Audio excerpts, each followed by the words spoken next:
All right, Shabbos say good morning, Shechianu, V'kiyimanu, V'higiyanu, Lazman Hazeh. We are Zocha today, Meretz Hashem, to be able to complete the last parak of Maseches Nedarim. What an incredible, beautiful, and overwhelming accomplishment. So we'll say begin by thanking our sponsors for this morning. Should to thank our TALMUD Torah sponsor for the month of Shvat. This is Bracha Strimber in memory, dedicating all the Shrimmer and Trashos this month in memory of Avraham ben Kalman, Eliezer, HaLevi, Zichrono Livracha. We hope that in the merit of our TALMUD Torah, the Neshama will have an Aliyah and the family in Nechama. With that, let us begin. So today's daf, as I said, is Tzadik Aleph. We are picking up in Meretz Hashem. Actually, we left off. We have a lot to do today. We left off in the middle of the Mishnah on Tzadik Amud Beis 90b. So if you remember again, the Mishnah started by saying that Halacha L'Maisa, the Halacha L'Maisa, Barishona. Gemara talked about one of these interesting Mishnayos which teaches us about the original iteration of the Halacha and then a subsequent reframing of the Halacha. In the original iteration of the Halacha, what did the Gemara say? That if there were three claims a woman could make, and ultimately, again, essentially trigger the need for divorce, but still go ahead and retain her ksuva. What were the three claims? Number one, Ha'omer Tamei Ani Lecha. A woman says, I was violated, and therefore can no longer remain married to you. Number two, Shamayim Beini Lebeinecha. The heavens are between me and you, which again, the Ran explained was a euphemism for claiming that the husband could not have children because his zera, his semen, did not come out with force, and therefore again, Allah Lamaisa, she wants children. This marriage can't provide her with that. And number three, Netulani Mina Yehudim. She makes a neder that she's not allowed to be intimate with any Jew, which obviously includes her husband as well. So all of these would trigger the need for divorce with a ksuva. Okay, now continuing Mishnah Rabbi saying, Chazru Lomar. So Chazal then came back and said, Shalotei isha nosenes eina va'acher u'mekalkelas al baila. So Rabbi say, what Chazal then became concerned about something. Now, in general, the reason why Chazal would become concerned about something is because they saw this being abused. And what did they see being abused? That a woman made these claims. Now, why did they make these claims? Why would a woman? Why could a woman potentially make this claim? Because she wants to marry someone else. But the problem is just she can't get out of her marriage. So what does she do? She makes one of these claims. This way, again, the claim triggers the need for divorce. She gets out of the marriage, gets her ksuva, and then gets to go on with someone else. Now, it's interesting, by the way. So I will say, if the Ran, if you look in the Ran, 4 lines into the wide lines. Chazru lo mishlote isha. No senes eineh ba'achram akel zawalish. The shemat hilech lemakom shin makirin ba ubenidra v'tinase. So it's actually interesting. So the Ran actually picks up on the third case. Now you're both remember again, cases 1 and 2 have nothing to do with Nedarim. The reason why this is here in the Mishnah is because of case number 3, where she makes a neder, Netula ani mina Yehudim. I'm removed from the Jewish people. So what are we concerned about? She made this neder. Why? In order to get out of her marriage, but also she gets her ksuv because she wants to go marry someone else. The problem is, could she marry someone else? No, she has a neder. But maybe she's going to go somewhere where no one knows her, and no one knows about her neder, and she'll go in and she'll get married. And that's going to be a problem because, of course, she's in violation of the neder. The Ran is seizing on that last case because this is Maseches Nedarim. But at the end of the day, the concern is about the exploitation of any of these outs. So therefore, again, what did Chazal do in the second iteration? Chazru Lomar, Shalotei isha nosenes eineh ba'achram akel al baila. Therefore, they said as follows: Ha'omeres Tamei Ani Lecha. Therefore, if a woman makes the claim that I'm Tamei to you, right? I was violated and therefore asura to you. Tavi Rayi L'Dvareha. It's not enough for her to make the claim. She has to go ahead and bring a raya. She has to bring a proof. She has to bring some type of testimony, some type of eidos that indeed she was violated. Hashamayim b'ni lebeinecha. It's very interesting. If she makes the claim, the heavens are between me and you, then what happens? Dia'asu derech bakasha. Now let's say, literally means they should make it a request. Now what does that mean? They should make it a request. So I will say this is an interesting discussion. If you take a look at the Ran, let's just go in order over the Mefarshim. Look at the Ran. The Ran is 6 lines in. Yasud into the wide lines. Yasud derech bakasha. Mefurish b'Yerushalmi yases su'uda v'yifayis. We tell the husband to make a nice dinner for her and to reconcile with her. Ve'itza tova kamash malan. And the Ran is saying it's an Eitza Tova. They will say, okay, hold that. So the Ran says, tell the husband, take her out for a nice dinner and make up with her. Okay. That's the Ran. If you take a look at the Rush says, Yasu derech bakasha, yivakshu mimena shelo tedaber od bo. We ask her not to talk about this anymore. That's not talk about this anymore. That's the Rush. Take a look at Tosis. So we'll say in the right hand margin, 5 lines into the wide lines. Yasu derech bakasha. Kilomar yivakshu mimena shelo tomar od came v'shun lo mehenna. We say to her, don't talk about this anymore because your claim is not believed. Your claim is not believed. Now Tosis goes on. We daven for them. They will say the common denominator amongst all of these approaches is that halacha l'maisa, this claim is not believed to trigger divorce with a ksuva. That's what's happening over here. So again, everyone's giving a little bit of a different interpretation, but the bottom line is that halacha l'maisa, the claim is not believed. Next, netulani mina Yehudim, I am removed from the Jewish people. What happens if she makes that claim? Yafar chalka. This actually we saw already.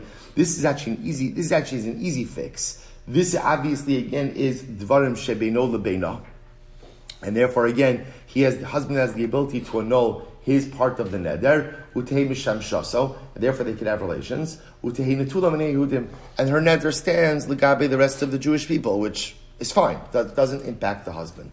Good. So I'll say that's the 2 stages of this Mishnah. Incredible. Says the Gemara, Bailu, Amr leBaila Timiani, Ma'ashet Docha B'Truma. So we'll say follow up Shaila.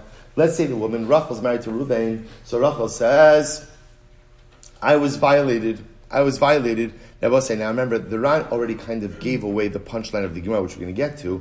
But this case obviously only comes up in a case of a Kohen, right? Because if the wife of a Yisrael is violated, she still remains permitted to her husband.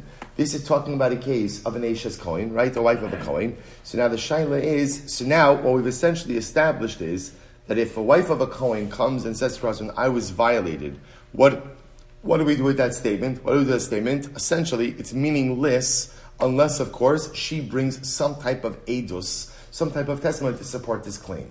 So now the Gemara asks, what about truma consumption? So now Rachel's married to Reuven. Reuven's a Kohen. Rachel made this claim that she was violated. So now Allah says she permitted to eat truma or not. Says the Gemara. So Rav Sheshes says yes, she's allowed to eat truma. Why? Because out of a concern, if we don't let her eat truma, what's going to happen? It's going to cast aspersion on her offspring. So I'll say if we don't let her eat truma, then what are people going to say about her kids? They're going to say, oh, it must be that Rachel's kids aren't from Reuven, rather they are from someone else. Rava Amarava says ino cheles. Rava says no. Halacha l'maisa, we don't let her eat truma. Why? Afshar da'ach lachulin. Because they will say, it's fine, by the way, not every Eishes Kohen eats truma. Right? Sometimes a woman is Tameya, right, for different reasons. I don't mean Tameya violated. I mean Tameya that she could be Aniva, she could be Tomas Meis. So Rabbi says, it's fine. In other words, people eat chulin also. Let her get by without truma, just let her eat chulin. So the Gemara says, Amar Rava, If you look at the Ran, the last line of the Ran, Efshe da'ach lachulin, this is literally the last line of the Ran.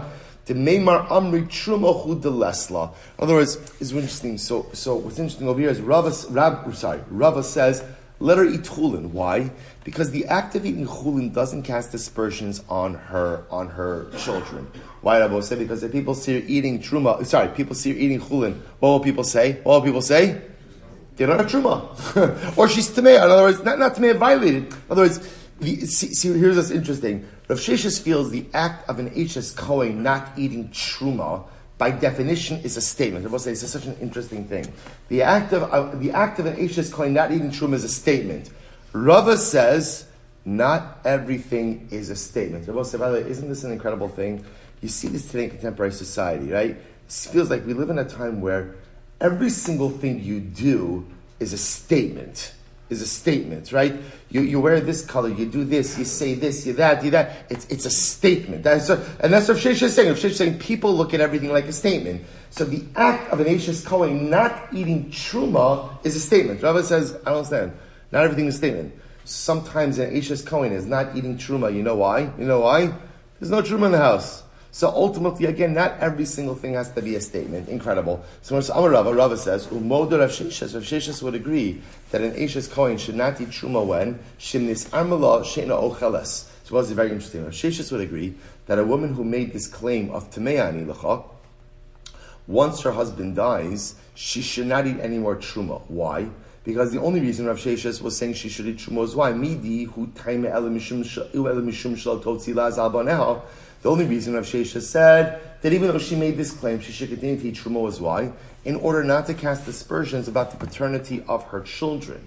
However, Nis'ar Malav and Nis'garsha, but if she was widowed or divorced, and then suddenly really is more widowed, and then she stopped eating truma, Amri Hashta Di'istis Nisa. People will say the reason she stopped eating truma was because now she was violated after her husband already passed away. Okay, so I'll say it's an interesting machlokes. Fine. Amra Papa. So I'll say interesting case. Badik Lan Rava. Rava tested us with the following shaila. Here we go.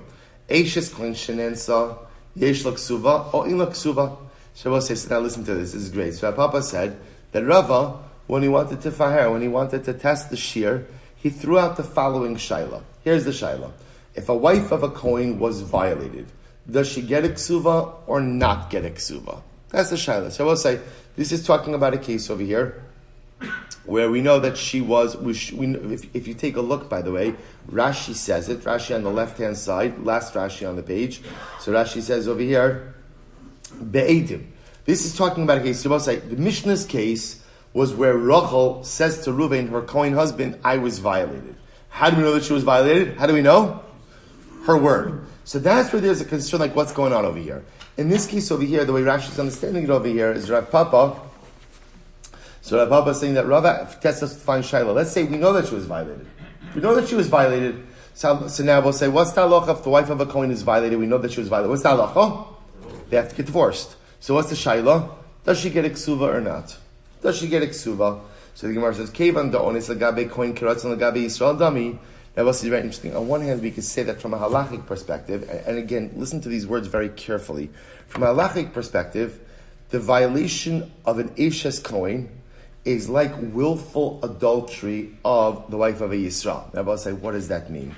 The Gemara is not chas v'shalom trying to equate the experiences, but what the Gemara is trying to do is from a halachic status perspective, they're the same thing. What happens if the wife of a Yisrael willfully commits adultery? And there are witnesses to this. What's the halacha? She's asura to her husband. What's the halacha if the wife of a Kohen is violated? She's asura to her husband. So from a status perspective, violation of the wife of a Kohen is the same thing as willful adultery of an Eshes Yisrael. Chas v'shalom, not equating the experiences, equating the status. And therefore I would say, Kevan donis legabe Kohen kras legabe Yisrael dami ein l'ksuva. And we'll say, what's the halacha if the wife of a Yisrael willfully commits adultery and there's a list about it? What's the halacha? They have to get divorced, and does she get a ksuva? Absolutely not. There's forfeiture of the ksuva. So maybe I say the same way that there's forfeiture of the ksuva by the case of an Eshes Yisrael who willfully commits adultery, so too that there is the forfeiture of the ksuva by the wife of a Kohen who's violated. Oh, Dilma. Or maybe we could say like this, Matzi Amralei, let's say the wife of the Kohen could say to her husband, listen, Anu Chazina. Right? The wife of the Kohen could say, listen, I'm more than happy to continue in this marriage, right? Something happened to me. I am, so to speak, fit. What's the problem over here? Tzadik Aleph Hamdav, we'll say 91a. The Gavrahu dinispach bas sadehu. So we'll say, listen to this. Rachel could say, when Rachel, the wife of Reuven the Kohen, is violated, what could she say to Reuven? I'm fine. You know who the problem is with? The problem is you. That is a conversation that happens often in the context of marriage, right? I am fine. You are the problem. And generally it's a correct statement. So we'll say, so ultimately she could say, listen, I'm happy to continue this marriage, right? So there were circumstances visited upon me. The problem is that you are a Kohen. And as a Kohen, you have an issue in terms of remaining married to me, but the problem is not me. I'm happy to remain. So we'll say, Va'amrin Allah. So what's the Allah? So we'll say, so this is the Shaila. This was the fire. This was the test that Rabbi was throwing out to the Talmidim. Namely, Eishes Kohen Shenensa, wife of a Kohen was violated, and we have Eidos that she was violated. Obviously the marriage cannot continue, but halacha l'maisa, does she get a ksuva or not? V'amrin alei, and we said back. So Rabbi says, so now this is Rav Papa saying back. So Rav Papa said, we the Talmidim answered Rava. Rabbi says, second line from the top, 91a. V'amrin alei, mas nisinhi. This is a Mishnah. It's Mefurish a Mishnah. What's the Mishnah? How meris timeani lecha. If a wife said to her husband, I am timeya to you. This is the first case in the Mishnah. Yesh la ksuva. She has a ksuva. She has a ksuva. Rabbi say, so this is Mefurish a Mishnah. Right? But am I asking, and what's the case? Rabbi say, this is kind of where the Ran gave away the punchline a little bit of the Mishnah. Rabbi say, I just want to point out, in the Mishnah, remember again, in the Mishnah, when the Mishnah talks about this case of a woman says to her husband, I was violated. They will say, what doesn't the Mishnah tell us? What doesn't the Mishnah tell us? The Mishnah doesn't tell us what kind of couple we're talking about. So in other words, when we look at the Mishnah, so we read the Ran. So like I said, the Ran totally gave away the entire Gemara. Right? But Lamaisa, when you read it, it's not immediately clear. We're just talking about a husband and a wife. So watch this. Now the Gemara goes through the process. So let's look at the Mishnah. A woman comes to her husband and she says, Timeani lecha. Rabosai, again, what's the Mishnah's case? No eidos. So Rachel's coming over to Ruvain and she says, I was violated. What did the Mishnah say? She has a ksuba. Rachel gets her ksuba. What's the case? If we're talking about that Ruvain is Yisrael, right? Ruvain is Yisrael, and ultimately, again, Ruvain's married to Rachel, and now again, this is regular Yisrael couple, so then what's the case? Ibaratzon, if Rachel willfully engaged in an extramarital affair, Klum yesh la ksuba? Does she get a ksuba in such a situation? Of course not. V'iba ones, and if at the end of the day she was violated, so mi kamitsra al gavra, then why do we have to talk about a ksuba? She's permitted to remain married. In other words, what's the case? If Reuven is a Yisrael and Rachel was violated, right? If she willfully engaged in an extramarital affair, so yes, she's asur to him and there's no ksuva. If she was violated, ksuva will say only comes into play when there's a divorce. But if she was violated, there's no need for divorce. She's permitted to him. The Ella, so must be what's the case of the Mishnah? Here it is, Be'eshes Kohen. It must be that the case of the Mishnah is where Ruvain is a Kohen. Okay, so now this makes much more sense. So let's analyze this. Ibaratzon, so if Ruvain is a Kohen, and Rachel willfully engaged in an extramarital affair, so yesh la ksuva? Does she have a ksuva? Of course not. Mi gara me'eshes Yisrael beratzon. Would she be any different than if she was married to Yisrael? Anytime that a woman willfully engages in an extramarital affair, so it triggers the need with eidos, this triggers the need for divorce, and there's no ksuva. Elalav ba'one. So must say, what's the Mishnah's case? The Mishnah's case is where Rachel is married to Ruvain. Ruvain is a Kohen, and Rachel claimed that she was violated. She was violated, and what does the Mishnah say? V'katani yesh la ksuva. And what does the Mishnah say? Ultimately, again, she gets a ksuva. Shabbos say, what do you see from here? You see from here that halacha l'maisa, when an Eishes Kohen is violated, it triggers the need for divorce, but she is absolutely entitled to her ksuva. Incredible. So we'll say that's the resolution of that case. Next, Ibaylo. Good. Ibaylo. Amr lebayla girashtani mahu. So say this is a very interesting case, right? Let's say Rachel shows up in Beis Din, right? Rachel shows up in Beis Din, and she comes with the following claim: Ruvain, you divorced me. Now I'll say, okay, no problem. A woman makes a claim like that. What's the first thing Beis Din is going to ask her? Where's he get? So we'll say, look at the Ran. Ran is on the left-hand side, second line down from the top. Ibailu amra lebayla girashtani viniskara haget o sha'avad. Mahu la mina ula tira linose. So say, so halacha l'maisa over here, she's coming to Beis Din, she's claiming, Ruvain, you divorced me, right? We ask her, where's the get? I lost it. Now both say, now understand, there's another piece that's happening over here, which is that what? What is Ruvain saying? No, I didn't. Right? No, I didn't. I think we might have had a miscommunication. Sometimes couples misunderstand each other. Right? So I'll say, so I think we have a shtickle misunderstanding over here. I never divorced you. So she's claiming I'm divorced. He's claiming no, we're not. Beis Din says, where's your get? She's saying I lost it. Okay, so what's the halacha? Amra from Nuna. So Tashma. So let's analyze this. Tashma. So Tashma, ha'omeres temani lecha. If a woman says, well, it's going back to the Mishnah, right? So Rachel's married to Ruvain. Rachel claims I was violated. So what's the halacha? So da'afilu l'mishnah achrona diktani lo mehemna. Now we'll say. So let's analyze this. We have two we won't call it versions, but two stages of the halacha in the Mishnah. There's what we call the Mishnah Rishona and the Mishnah Achrona. Right? The original halacha and then the subsequent halacha. What was the original halacha? The original halacha was a woman shows up in Beis Din, or she tells her husband, Tameani Lecha, an Ashes Kohen, right? Rachel shows up, married to Reuven the Kohen. She says, I was violated. That was say, what was the original halacha? The original halacha is she's believed, right? Husband divorces her, and she gets her ksuva. Chazru Lomar, second iteration of the halacha was, hold up, bring edus. You gotta bring some type of corroboration because we're afraid that you are exploiting a legal loophole to get your ksuva and to move on with some other guy. See, you need to go ahead and bring some type of corroborating evidence to this claim. So watch this. So the Gemara says, even according to the second iteration of the halacha, Tiktani lo mehemda, which says ultimately again that she's not believed just when she lodges the claim, Hasamu de Meshakra, de Yada de Baila lo Yadava. So you will say, why were Chazal concerned that a woman would lie about Tameani Lecha? Why would she lie about it? Because her husband has no first-hand knowledge about it. And in general, again, I will say, what do people lie about? What do people lie about? Stuff that they feel they can get away with because someone else is missing knowledge. So the Chazal were concerned a woman could lie, and she could say, Tameani Lecha, I was violated. Why? Because the truth is, her husband doesn't really what is he going to say? No, you weren't? No, you weren't?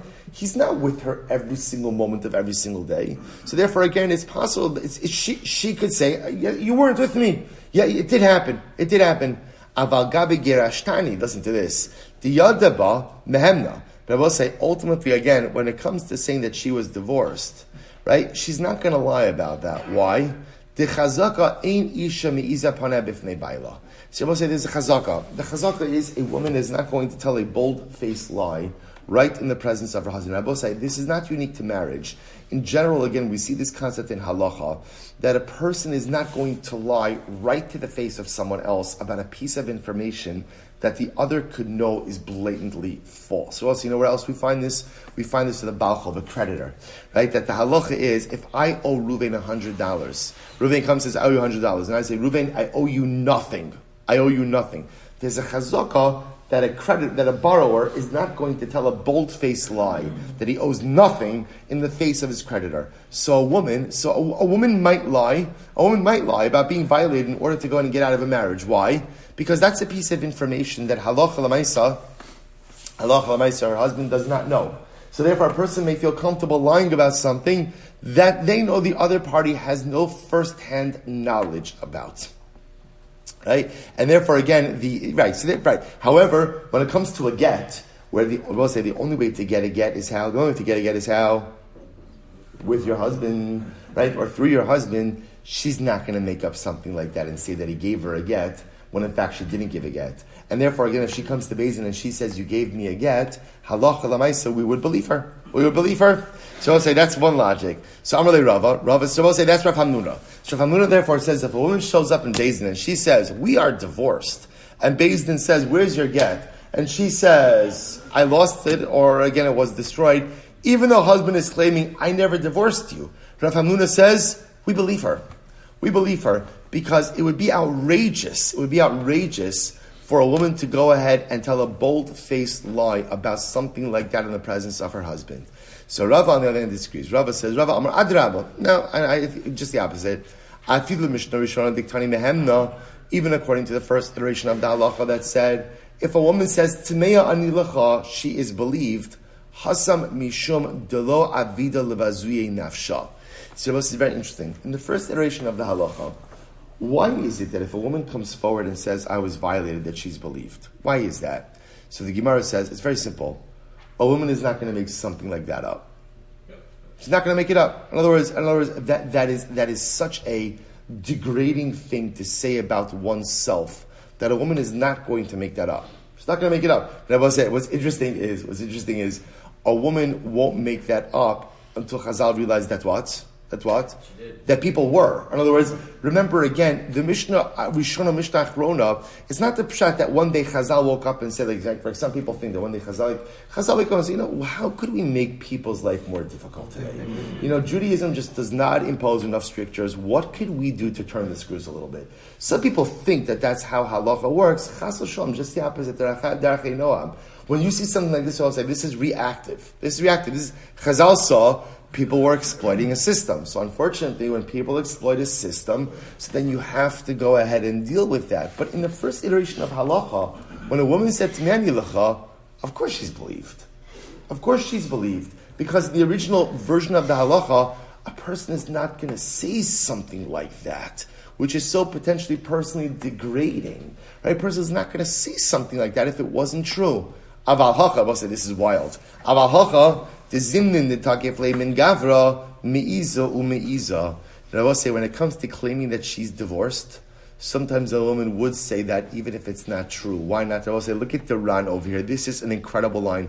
In the thinner lines, 4 lines in. The takef leimin gavra. Sometimes sha'al yidei kasa. Sometimes a husband and a wife get into such a fight, and she gets so angry, tischazik min abal lahais panimbo v'lomar lo girashtani.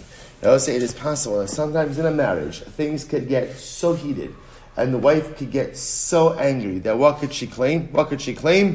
I'm divorced from you. I'm divorced from you. Ultimately, again, and therefore, halacha l'maisa, there could be a concern that even though she's saying it, it's not true. It's said just out of such a profound state of anger. So therefore, again, halacha l'maisa, this is our overarching question. A woman comes to Beis Din, she says, I'm divorced. Husband says, no, you're not. Beis Din says, where's your get? She says, I lost it, so what's the halacha? So also we have machlokes Rav Hamnuna and Rava. So Master Rav Shia brought up the following case: Hashamayim beini lebeinecha. So what's that case number 2 in the Mishnah? Literally, again, a woman says, the heavens are between me and you.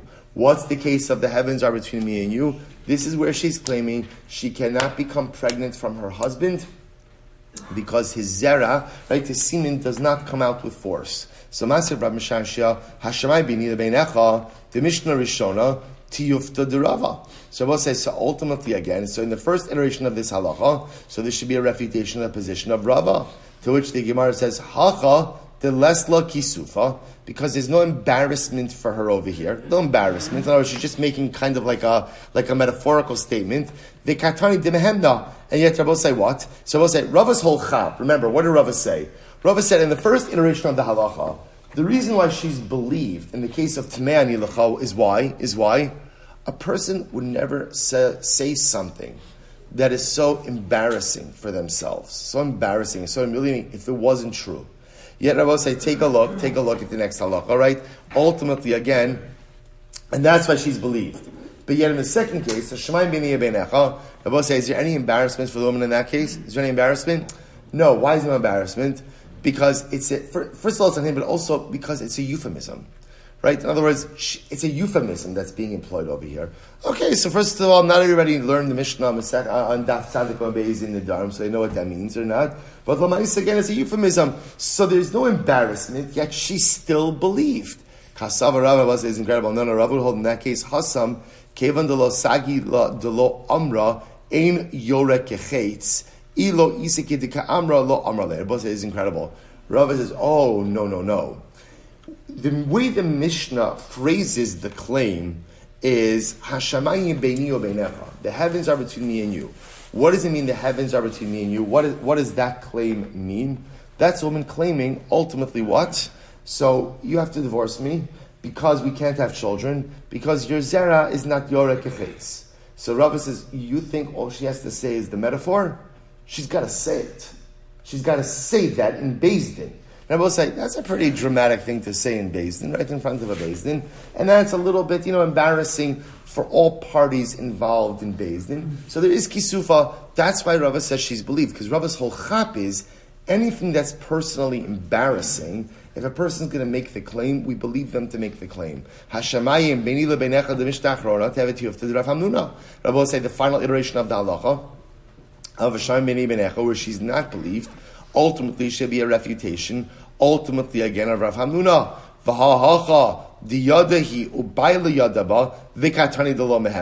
because we'll say this is a case ultimately again where she knows and her husband knows, right? And yet again, remember, Rav Hamnuna's whole chap was anything that both parties know, the woman's not going to lie about. The only thing she's going to lie about is what? Something potentially that the other party doesn't know. Well, here is something that both parties know. Both parties know, and yet again, she lies about it, but yet she's not believed. To which the Gemara says, first wide line of us in the bottom, Kasav Rav Hamnuna, Hachanami, Hi Gufa Amri, Nihi Debebia Yada, Biar Kechetz Miyada. I will say, it's interesting. The Gemara says, essentially, Rachel thinks, right, she thinks that her husband doesn't know, right? In other words, the Mishnah is presupposing that the wife assumes that only she knows how the zera, with what force the zera comes out. Her husband knows that they're having relations, and the husband knows that in the process of relations, ultimately there's ejaculation. But he doesn't necessarily know if that occurs with force. She knows if it occurs with force or not. Mishum hachim shakar. Now, she's wrong. The husband knows, she knows, but she thinks the husband doesn't know, and therefore, ultimately, again, that's why she feels the ability to lie about it. Good. So we'll say, let's bring this all together. So we have two cases now outstanding. One case, ultimately, again, is the case where she's claiming, I was divorced. So what do we do in that case? But in the general, we also have the outstanding Mishnah. So let's talk about this just a moment. Here we go. This is Hilchos Gerushin. Let me go backwards. Let's start with the Gerushin case. Hilchos Gerushin, Parakud Beis, Halacha Dalid. Chapter 12, verse Halacha 4. Hi omeres gerashtani v'avad giti. She claims, I was divorced and I lost my get. V'hu omer lo gerashticha. He says, no, never divorced you. Af al pi shehochsaka ishto harei zu ne'emenes. She's believed. They'll say, why is she believed? It's incredible. Get ready for this. Chazaka. Ein isha me'iza paneh bifnei baila. A woman's not going to... That would be like... I will say, it's interesting that there is like a cap to brazen kite. In other words, like, there's only so brazen a person is going to be. So a woman is not going to say in front of her husband, you divorced me, when in fact she's not divorced. That's just the chazaka. Now I will say, by the way, does the chazaka mean that this never happens, that there'll never be a woman who's going to lie? No. Like what always chazaka means? Chazaka means that there's a presumption. The presumption tells us that things are a certain way, whatever it is. 85% of the time, 90% of the time, 70%, whatever it is. Are there outliers? Of course. So is there someone who could exploit this? Is this an exploitable system?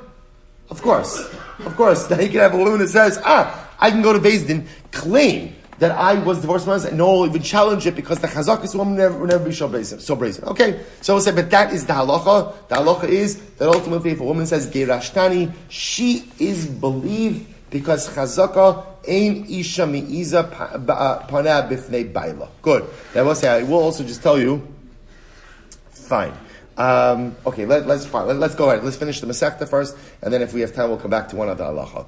We'll say some very interesting cases over here. Really interesting cases.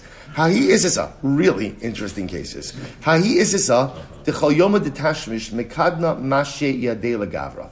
So we'll say there was ultimately a couple that whenever they would have relations that night, the next morning, the wife would always bring her husband like water to wash his hands. She would bring him negelwasser the next morning. Okay, beautiful. So the Gemara says, so what happened? Yom achad asile maya lemimsha. So one morning, the wife brought her husband water to wash his hands.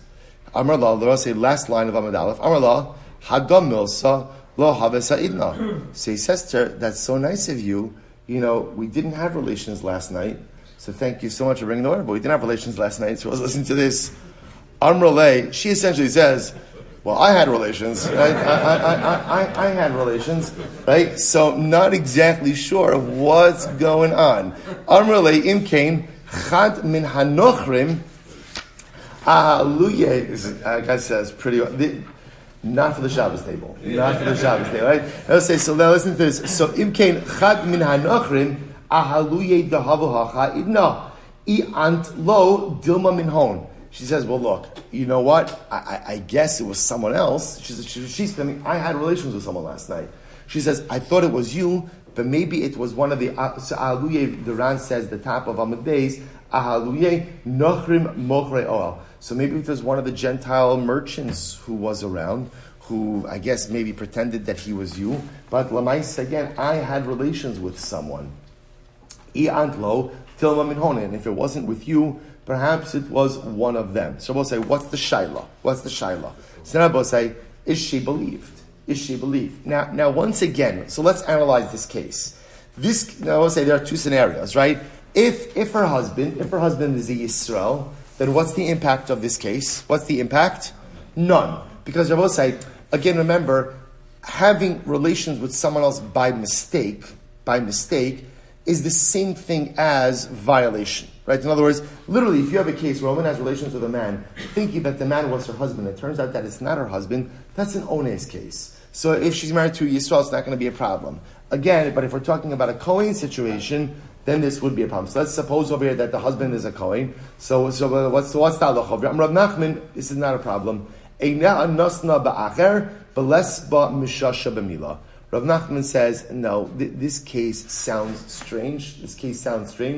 And what we have to assume over here is that she is looking for an out from the marriage.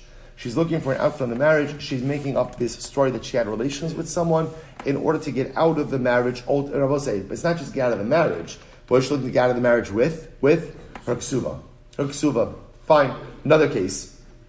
So let's listen to this. Here's the story.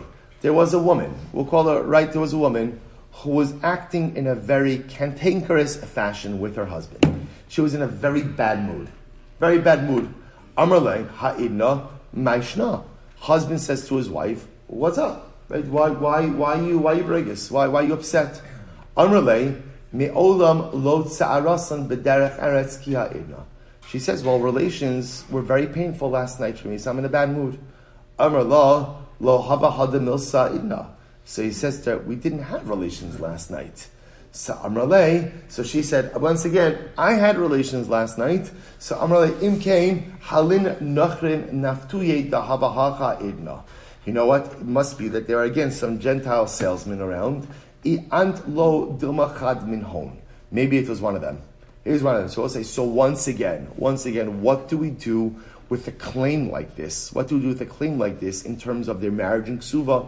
Once again, Rav Nachman says, Lo tashkichun ba, we do not have to pay attention to this claim. Why? No senes eina va'acher havi. This again, I will say, so Rav Nachman l'shittas of Israel, I will say, is based on the Mishnah. It's really, again, this is all an extension of the Mishnah Achrona, of the second iteration of the halacha. That when one makes a claim like this, that ultimately, again, she is asur to her husband. Again, in the Mishnah's iteration, it was, she was violated. Rav Nachman says, this is the same thing. It's the same exact thing. And therefore, halacha l'maisa, she's not believed without any corroborating evidence, and therefore she would remain muteras to her husband. Another case. Hu gavra, to have a maharzik bebe, so who? The insisa. So we'll say, another very interesting case here. There was a case, so we'll say, here it is. Reuven's married to Rachel. Get ready for this. Reuven's married to Rachel. Right? Reuven's out of the house. There was another guy, Shimon, who was in the house with Rachel. He was alone in the house with Rachel. So Shimon, another guy, is alone in the house with Rachel. Al Asamar Debese, Reuven came home. Parte noif lohutza va'arak. Listen to this. Shimon darts out of the house. And he runs so fast that he runs through like a wall of palm branches. In other words, so Shimon is getting out of there like nobody's business. Okay, looks a little strange. So I'll say, so Amar Rava. So I'll say, now what's the Avi Shaila? So, okay, so what we have over here is some very strange looking circumstances, right? Reuven comes home, Shimon was there alone with Rachel, and the moment that Reuven comes in the house, Shimon takes off, right? Shimon takes off, running through a wall, right? So what do we make of this? Amar Rava. Rava says, it's a sharia. Rachel is permitted to her husband. We do not assume that anything illicit occurred. Im isa da'avad isura irkuse hava mirkas. Because if something had really happened, Rabbi say, what would have happened? If Shimon really would have committed adultery with Rachel, he would have hid and not run. He would have hid and not run. The Ran points out over here,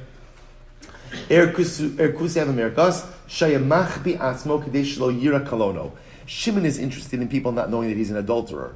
So therefore, again, if he would have really committed adultery, he wouldn't have run, which then exposes his identity right in public. Rather, again, he would have hid. He just would have remained hidden until Reuven was safe to make an escape. Okay. I'll say another interesting story. First white line. Hahu noev the alagabe dai insisa. Listen to this. There was a guy who was a known adulterer. Now, I'll say, this is the guy. Everybody's got to be good at something, right? So Lamaisa again, this was the guy, and he was known. He was the adulterer. He was the adulterer, right? So I'll say, now what happens? So let's call him Shimon, right? So Shimon, the known adulterer, was in the house with Rachel. He was in the house with Rachel. He was in the house with Rachel. Asa Gavra Salik Noif Isim Biklai Bava. So I'll say, now watch this. Watch this. So what happens? Reuven comes home. Shimon, known adulterer, right? Known adulterer is in the house with Rachel. What does Shimon do? Well, it's great. He hides behind the curtain. Right? So Shimon doesn't take off. He hides behind the curtain. Now I'll say, now watch this. Hava mechtan tichle taman v'ta'aminon chivya. So Reuven comes home. Reuven's hungry. What does he find? There's some cress lying around.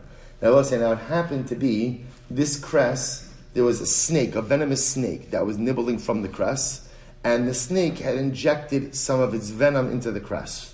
So boy mori the base of a mechal menautechli. So we'll say, you have to imagine the scene, right? So we're Shimon. Where every good adulterer is, right? Behind the curtain, right? He's behind the curtain. What does he see? He's peeking out behind the curtain? What does he see? Let's say, Father, you can't make this stuff up. What does he see? He sees Reuven, the husband, about to pick up some of the poisonous cress to take a bite out of it. So what happens? So below daita de insisa. So Amr le'ahu noev. So ultimately, again, Shimon calls out from behind the curtain, literally me'achore hapargid lo teichel minhan di ta'aminon chivya. So can you imagine this? So Reuven, the husband, is about to take a bite out of this cress, and he hears a voice from behind the curtain, me'achore hapargid, don't eat the cress. Don't eat the cress because the snake has nibbled on the cress. So I'll say, it'll be interesting to see what was the aftermath of that conversation. Thank you, and what are you doing in my house, right? So ultimately, so I'll say, now what's the shayla? So Amarava, insise sharia. The truth is, Rabbi say, is an interesting case. Rachel is permitted to her husband. Why is Rachel permitted to her husband? It's incredible. Im isa da'aved isura nechale delecha v'lamos. So I will say, because if indeed Shimon had really gone ahead and committed adultery with Rachel, it would have been in his best interest for what? Let Reuven eat the cress. And the husband problem simply goes away. The ksiv, ki na'afu v'dam b'yedehen. To which the Gemara says, Pshita, ma'u temoju have thought, isura avid, v'haida amalei denecha delecha v'lemos. So we'll say, it's obvious, of course. In other words, this seems to attest to Shimon's innocence, because halakha, if he really was an adulterer, the best thing would be let the husband eat the cress, just shave the ataz and don't do anything, and then your husband problem is gone. The Gemara says, no, I would have, maybe not. I would have thought as follows. I would have thought that halakha l'mais ma'utim, isura of it, maybe they really did commit adultery. So if they did commit adultery, why would Shimon tell Reuven not to eat the cress? What is incredible? So I'll say, because why? Listen to this. Maybe Shimon really did commit adultery, but yet Shimon doesn't want Reuven to die. Why wouldn't Shimon the adulterer want Reuven, the husband, to die? Listen to this. Because Shimon, wants Rachel to remain a married woman. Why would Shimon the adulterer want Rachel to remain a married woman? The Gemara says, Mayim ginuvim yimtaku, velechem sisarim yinaim. Because we'll say, you know why? Stolen waters are sweeter. Shimon's not interested in Rachel if she's available. Shimon's only interested in Rachel. Why? Because she's with someone else. That's what makes the relationship exciting. Right? That's what makes the waters sweet. So I'll say, this is incredible. So you might have thought that halacha l'maisa, Do you know why Shimon saved Reuven's life? Do you know why Shimon saved Reuven's life? Because he wants to continue the affair. And the affair is only exciting if she's married. But if now she's available, she's like any other woman. And therefore, again, the entire relationship loses its excitement. Kamash malano. Kamash malano say, as much as the stolen waters are sweeter, but lamaisa, again, at the end of the day, if the adulterer, or again, if Shimon, the serial adulterer, saves the life of Reuven, that is a pretty good indication that halacha lamaisa, Shimon did not do anything with Rachel, Reuven's wife. I'll just tell you in the 1 minute that we have left, it's an incredible thing that the Gemara ends off, the Masechta ends off. First of all, what a way to end the Masechta, right? In general. I'll say, but it's fascinating that the Masechta ends off with this concept of mayim genuvim yimtaku.